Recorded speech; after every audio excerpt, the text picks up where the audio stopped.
Salut à tous, c'est Romain de l'équipe Maniac.fr. Aujourd'hui, toujours dans la thématique de la propreté. Mais non, ce n'est pas un robot aspirateur, mais un lave-vaisselle. Et pas de n'importe lequel, puisque c'est Dreamy qui nous l'a envoyé, c'est le modèle Z60 Pro. Un modèle encastrable, connecté, classe A, avec pas mal de promesses sur le papier. La proposition était trop tentante pour refuser, mais vous connaissez la maison. Ici, on teste dans la vraie vie. Et donc, c'est un retour d'expérience après un mois d'utilisation dans la maison. Comme je le disais dans l'introduction de la vidéo, la marque Dreamy nous a envoyé ce Z60 Pro. Et bon j'ai joué le jeu et j'ai remplacé mon ancien lave-vaisselle Valberg qui a été remisé au garage. Je vais commencer par la présentation de l'appareil et puis on fera quelques tests. C'est vrai qu'aujourd'hui, tous les lave-vaisselles lavent globalement bien.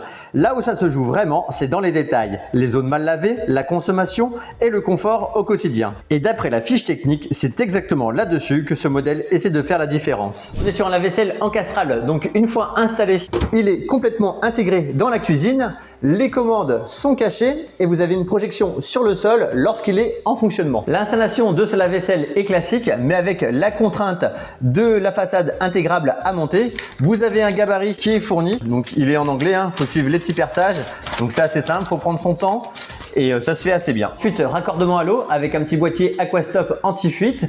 On met en place la vidange et on le raccorde électriquement. C'est un lave-vaisselle connecté, donc à la première utilisation, on peut paramétrer avec l'application Dreamy Home. C'est pas indispensable, mais ça devient vite assez pratique. On peut lancer un cycle à distance, voir le temps restant, régler la dose de sel et de liquide de rinçage et surtout programmer un départ différé jusqu'à 24 heures. Typiquement pour les heures creuses, ça peut être vraiment utile au quotidien. Juste sur le dessus ici, on retrouve le bandeau de commande avec les différents programmes et les différentes options. À l'intérieur, les paniers sont modulables, donc ça c'est pratique en fonction de la taille de sa vaisselle. Vous me direz, ça se fait de plus en plus. On a même des petits embouts en silicone pour protéger les assiettes fragiles. Et même ici, pour poser des coupes de champagne ou des verres à vin, avec tout le petit pourtour en silicone afin de protéger le verre. Sur le tiroir du bas, vous avez même des petits supports pour venir poser vos casseroles afin qu'elles soient bien positionnées. Ça, c'est assez bien pensé. Et grosse nouveauté pour ma famille, on a un tiroir à couvert. Donc au début, c'est un petit peu déroutant. On a l'impression de perdre du temps à mettre couvert par couvert. Mais au final, franchement, on gagne du temps. Voilà, je voulais juste vous montrer au niveau du tiroir à couvert. Il faut faire attention parce que vous avez une hélice, je ne sais pas si on va la voir, voilà, qui est tout en haut. Et l'espace entre l'hélice et le tiroir à couvert est assez faible. Donc il faut vraiment juste mettre les couverts et pas de grosses spatules, sinon ça va bloquer l'hélice. Ça, je me suis déjà fait avoir, c'est pour ça que je vous le dis. Bon, ok, jusqu'à maintenant, vous dites, bon, c'est un lave-vaisselle comme un autre, quoi.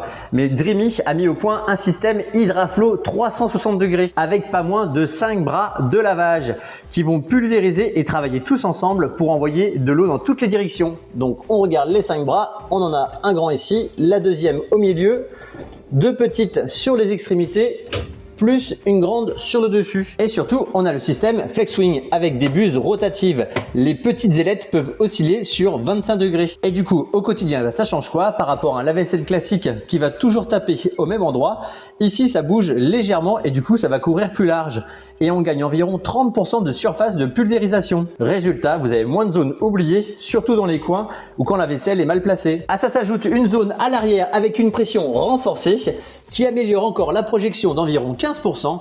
C'est là que la fonction Pod Assist intervient pour les casseroles et les plats bien sales. Le lave-vaisselle peut monter jusqu'à une température de 75 degrés en mode intensif. On fera des relevés lors de nos tests. On est sur un moteur brushless, concrètement moins de frottement, moins de perte d'énergie. On a aussi plus de fiabilité et surtout un fonctionnement plus silencieux. On est d'ailleurs sur un volume sonore à 42 décibels.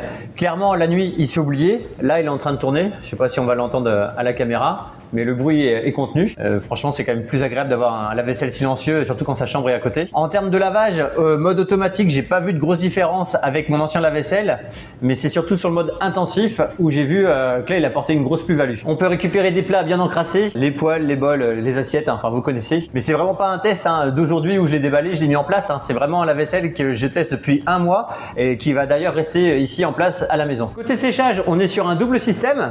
Tout d'abord, la porte va s'ouvrir automatiquement en fin de cycle. Ça, on peut le programmer. Et vous aurez aussi une ventilation active. Donc concrètement, la vaisselle, elle est sèche et la cuve reste propre. Il y a même un mode qui maintient l'air sec à l'intérieur en alternant air chaud et air froid pendant 15 jours. Ça peut être pratique quand on part en vacances. On retrouve pas mal de petites astuces comme ce double toc-toc, mais aussi l'éclairage intérieur et aussi l'affichage lorsque le lave-vaisselle est en route sur le sol. Et pour l'entretien, on est sur quelque chose de standard mais indispensable. Vous avez le nettoyage du filtre qui s'enlève très facilement, ainsi que la petite grille. Alors je ne sais pas si vous connaissez l'astuce, mais vous pouvez trouver des petits produits de nettoyage comme ça de lave-vaisselle quand celui-ci est encrassé. Donc avec ce lave-vaisselle, j'en ai pas eu besoin, mais avec mon ancien, je l'avais déjà fait et c'est vrai que ça nettoie vraiment bien, même le fond de la cuve au niveau des joints, c'est vraiment pratique. Après, en termes d'entretien, vous pouvez aussi démonter les bras de lavage. Surtout faire attention qu'il n'y ait pas de petits éléments qui obstruent les projections, les petites buses. Donc voilà, on peut nettoyer avec un cure-dent ou mettre sous le robinet à forte pression pour bien les nettoyer. Ici, le pot à sel. Là, le petit réservoir pour le liquide de rinçage. On peut régler leur dosage de distribution du sel et du liquide de rinçage depuis l'écran, mais c'est tellement plus simple depuis l'application. Et puis là, on retrouve le petit réservoir, le petit bac à détergent pour les pastilles ou la poudre. Voilà, je pense qu'on a bien fait le tour de l'appareil et c'est parti pour les tests. Spoiler, je ne vais pas faire une batterie de test comme on a l'habitude de faire sur la chaîne avec les robots aspirateurs ou les robots tondeuses. L'idée de cette vidéo, c'était plutôt un retour d'expérience après plus d'un mois d'utilisation. Mais c'est quand même intéressant de vous faire voir comment ça marche pour commencer. Allez, c'est parti pour le chargement du lave-vaisselle, pour le test avant et après.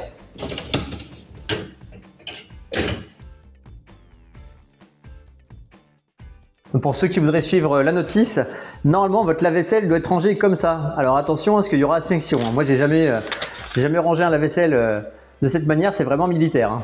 Mais dans l'idéal, si on veut tout placer, c'est comme ça. Chapeau bas.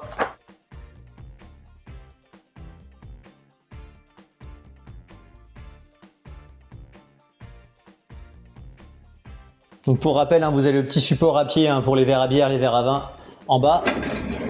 Hop, et voilà, on est parti, on va lancer le lave-vaisselle. Le petit détergent, donc vous mettez ce que vous voulez, hein, vous pouvez mettre de la poudre ou des petites pastilles comme ça. J'allume le lave-vaisselle. Je choisis mon programme, donc on va mettre en intensif. Et c'est parti. Donc pendant le lavage du lave-vaisselle, on va faire différents relevés de température à plusieurs moments avec la caméra thermique. On va aussi faire le relevé de la consommation électrique et puis on va aussi écouter le niveau sonore du lave-vaisselle en fonctionnement. Donc là on est parti sur un cycle de 3h29, il est 11h34, donc rendez-vous tout à l'heure. Donc premier test pour notre lave-vaisselle, on va faire le sonomètre.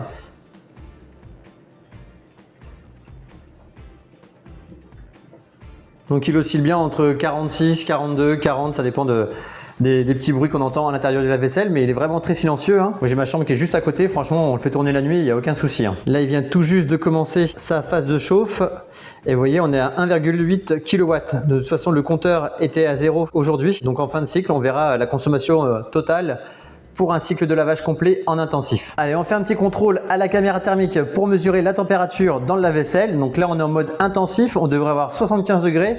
On va le découvrir en même temps que vous. Donc là, c'est de l'extérieur. On peut voir que le lave-vaisselle est correctement isolé. On ne monte pas à plus de 23 degrés au niveau des parties les plus chaudes. Et puis, on va ouvrir la porte ensemble et on va découvrir la température.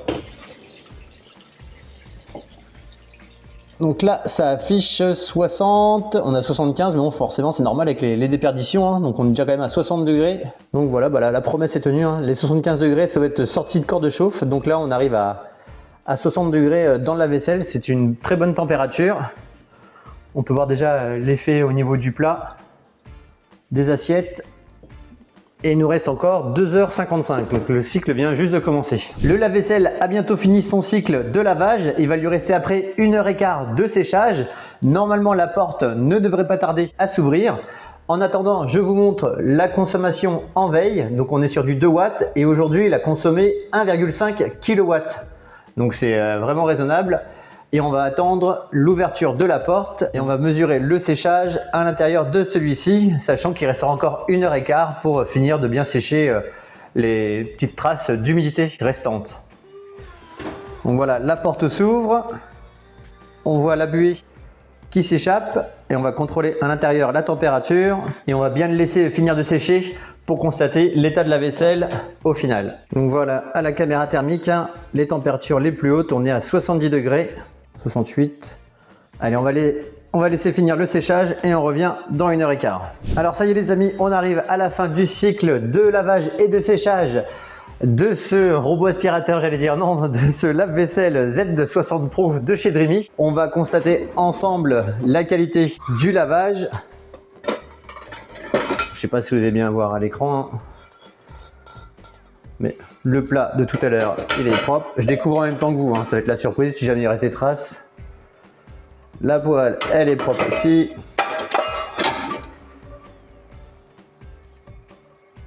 Et en plus, c'est des poêles inox, c'est pas évident parce que ça accroche dans le fond. Toutes les assiettes, elles, c'est nickel. On tire un petit peu. Au niveau des verres, il n'y a pas de traces. Biberon, c'est pareil. Qu'est-ce que je peux vous montrer? Hop. Le petit moule à gâteau. Il reste encore quelques petites gouttes. Comme sur le dessus du biberon, hein, forcément quand il y a des petites cuves, il y a de l'eau qui stagne. Dans les tasses à thé, c'est très propre. Bon ben voilà, c'est nickel. On va contrôler le tiroir à couvert.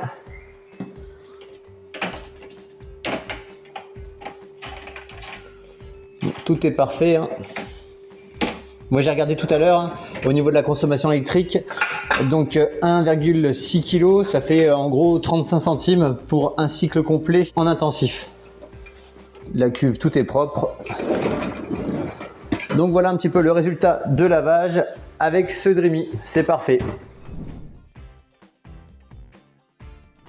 On enchaîne avec les points forts de ce lave-vaisselle. Pour commencer, avec l'ensemble de ses bras de projection qui peut s'incliner, ça laisse rarement des zones non nettoyées. À part si on colle forcément deux assiettes entre elles, il n'y a toujours pas de magie, hein. La classe énergétique A est assez rare pour être soulignée. Seules les grandes marques comme Siemens, Bosch ou Miele arrivent à obtenir cette certification. Elle est classée selon plusieurs critères, donc comme la consommation d'électricité. Il faut optimiser l'utilisation de l'eau aussi, et ça doit rester quand même performant en termes de lavage et de séchage. Et vous avez aussi un faible niveau sonore. L'application se révèle pratique. Alors, est-ce que c'est parce que j'utilise déjà des robots Dreamy que je suis tenté d'utiliser l'appli? Toujours est-il que je m'en sers plus souvent que je ne le pensais. Le fait que le lave-vaisselle soit intégré, ça rend encore l'appareil plus discret et aussi moins tentant pour que les enfants viennent toucher les touches. Même si bien sûr, vous avez un mode pour les verrouiller.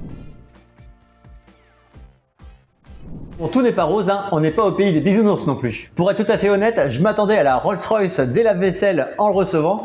Et c'est vrai qu'au niveau des premiers lavages, en mode automatique, j'étais un petit peu déçu des résultats. Bon après, il faut l'avouer, hein, on est 5 à la maison avec 3 enfants en bas âge et on fait pas comme certaines belles-mères à s'amuser à tout bien racler avant de mettre au lave-vaisselle. Donc des fois, c'est un peu bourré comme ça. Mais là, au moins, en mode intensif, c'est nickel. Avoir un nouvel appareil électroménager, c'est un peu comme changer de voiture. Au début, on est tellement habitué à l'ancien qu'on voit que les reproches, les critiques de celui-ci. Et c'est vrai qu'au début, j'ai eu beaucoup de mal à me faire au tiroir à couvert, où il fallait tout ranger de manière militaire. Mais bon, là, ça y est, maintenant, je suis habitué, j'ai le coup de main et on gagne vraiment du temps après à ranger dans le tiroir. Tout comme le sens des paniers à assiettes qui se rangent dans la profondeur et non dans la largeur. Et même si j'utilise pas mal l'application, elle pourra encore apporter beaucoup plus d'informations comme la consommation totale d'eau, d'électricité, le degré de salissure, l'historique des lavages et sûrement encore plein d'autres infos. Au final, ce Dreamy Z60 Pro est un lave-vaisselle qui mise clairement sur la modernité et l'optimisation. Il ne révolutionne pas le lavage qui reste globalement au niveau des bons modèles du marché, mais il se distingue par une excellente couverture de pulvérisation et surtout une consommation très bien maîtrisée avec sa classe A. Au quotidien, c'est un appareil agréable à utiliser, discret, bien pensé et plutôt complet, même si quelques détails demandent un temps d'adaptation comme le tiroir à couvert. Bref, c'est un lave-vaisselle efficace et qui s'intègre bien dans la cuisine. Il demandera juste un petit temps d'adaptation. En tout cas, n'hésitez pas à poser vos questions en commentaire. Et puis je vous dis à très bientôt pour un nouveau test. Ciao les amis!